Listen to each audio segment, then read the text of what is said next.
በዛሬው ቪዲዮአችን በዓለም ዙሪያ ተወዳጅነትን ያተረፈውን የቱርክ ተዋናይ ኪቫኒክ እንዲሁም ቤስት ኦፍ ዘ ወርልድን ያሸነፈውን የኛ ሀገሩን ኩዚ ስለ ህይወቱ፣ ስራው፣ ፍቅሩና የማይታወቁ እውነታዎችን እንመለከታለን። ላይክ እያደረጋችሁ እስከ ቪዲዮ ፍጻሜ አብራችሁን ቆዩ።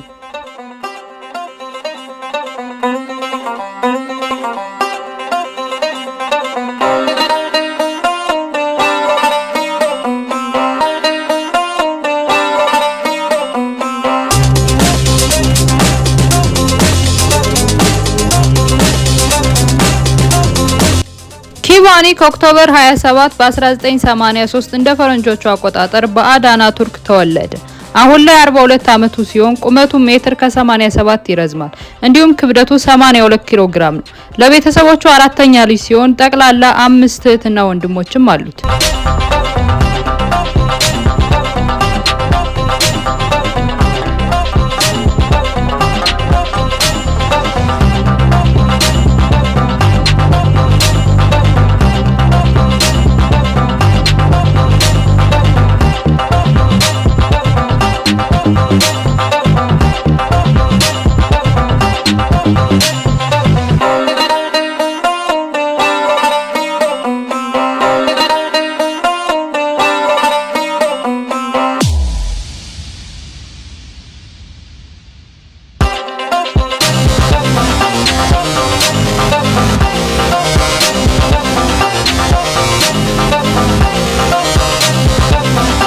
የአባቱ ቤተሰቦች የአልባኒያ ተወላጆች ሲሆኑ ሀገሪቱ ላይ በነበረው ጦርነት ምክንያት ተሰደው ወደ ቱርክ አዳና ገብተዋል።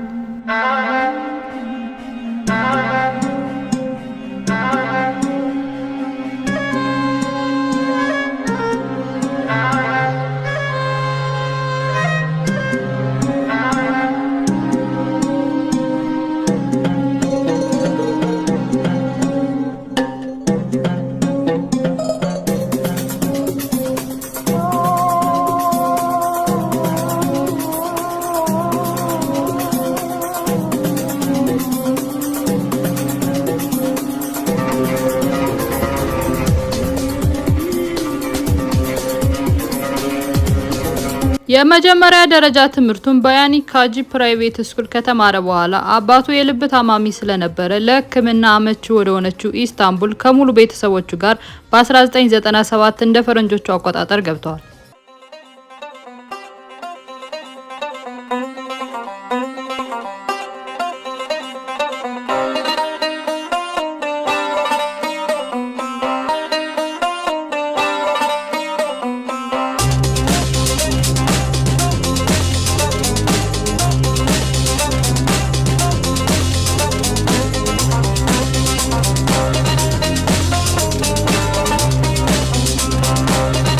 አዳና በነበረበት ሰዓት ላይ ጎበዝ የቅርጫት ኳስ ተጫዋች ነበረ። ሆኖም ግን በደረሰበት ጉዳት ምክንያት ከቅርጫት ኳስ ተጫዋችነቱ ርቋል።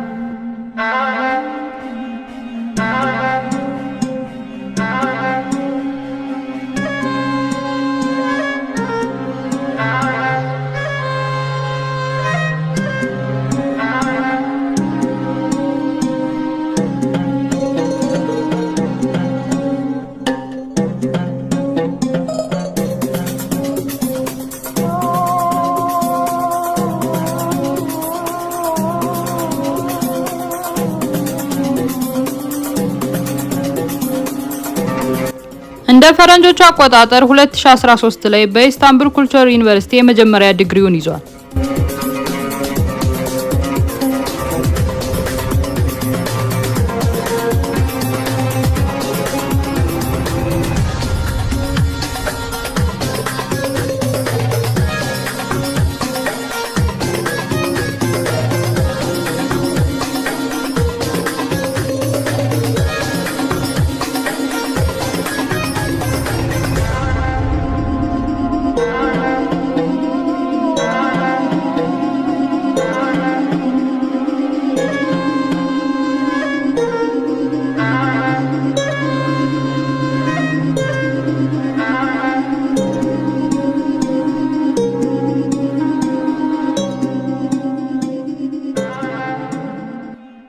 በ2016 ከፋሽን ዲዛይነሯ ባሳክ ዲዛይር ጋር ተጋቡ።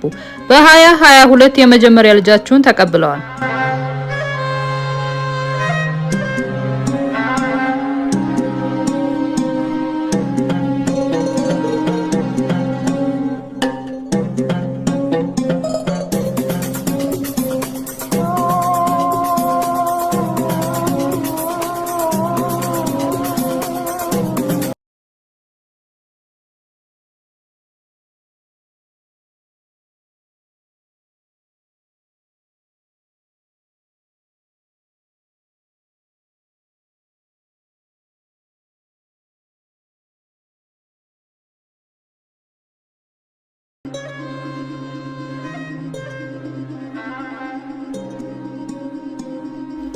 በቱርክ ውስጥ ካሉ ከፍተኛ ተከፋይ አርቲስቶች መካከል አንዱ ነው። 3 የወርቅ ሽልማቶች የቱርክ በተርፍላይ አዋርድ የሸለሙ ሲሆን 2002 ላይ ቤስት ሞዴል ኦፍ ዘ ወርልድ ኤንድ ቤስት ሞዴል ኦፍ ዘ ቱርክ አሸናፊ ነው።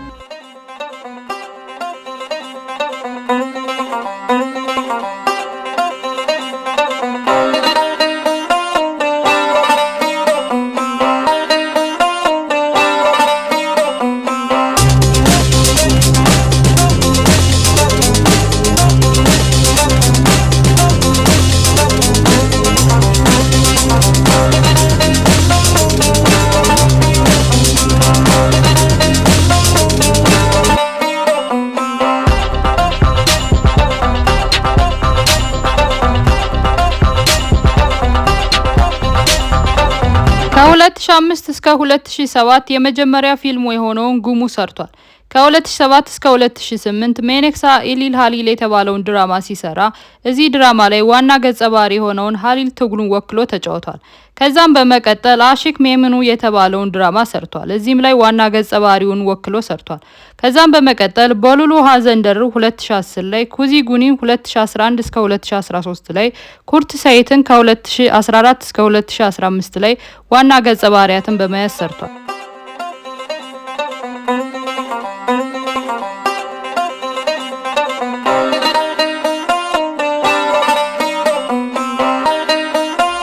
ሴንሱር ወይ ኩዜል 2016 ካርፒስማ 2018 ዋና ገጸ ባህሪያትን በመያዝም ተጫውቷል።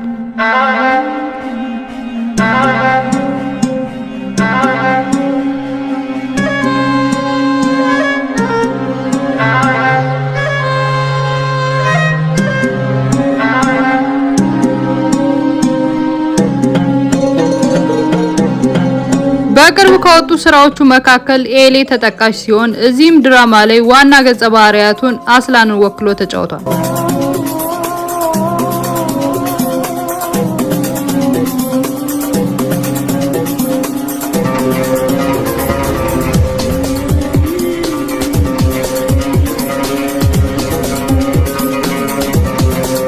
ካቫኒ ከሰራችሁ ፊልሞች መካከል አሜሪካ ሊሌር፣ ሩያሲን፣ ሃዲቤ ኦዱሉ፣ ኦርጋናይዝ ኢሽላር እና ቦላ ቦላ ይገኙበታል።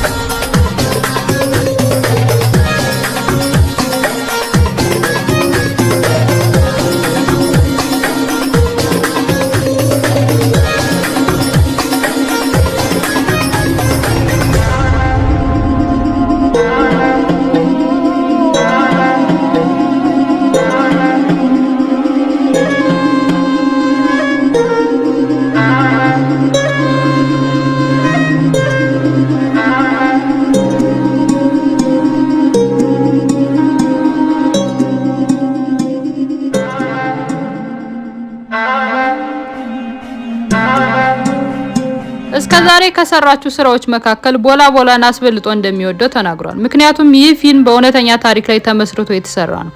በመቀጠልም እሱ የመጣው ከሀብታም ቤተሰቦች ስለሆነ ለድሃ ቤተሰቦች እንዲያዝንም እንዳደረገው ተናግሯል።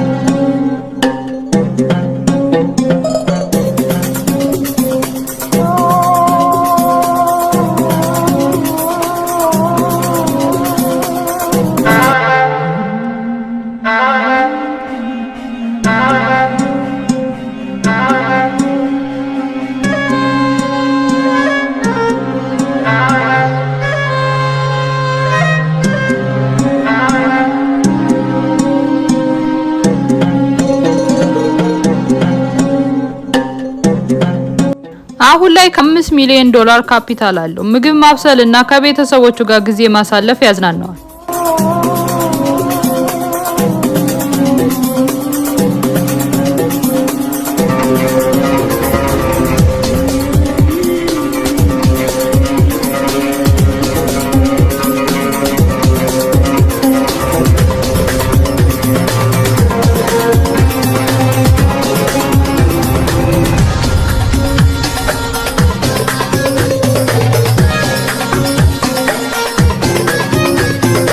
ሁላችንም በሚባል ደረጃ በልጅነት እድሜያችን ወላጆቻችን ላይ ጥፋት አጥፍተን ያደግነው። ከካቫኒክ ጥፋቶች መካከል አንዱን ልጋብዛችሁ። Ben doğma büyüme Adanalıyım. 98 senesinde işte babam bir rahatsızlık geçirdi. Ciddi bir rahatsızlık, kalp ameliyatı. Adana'nın nemi ve rutubeti çok fazladır zaten bildiğiniz gibi. 4 damarı tıkalı ve İstanbul'da ameliyat olmak durumunda kaldı. Annem Edirneli. 30 senelik evlilerdi.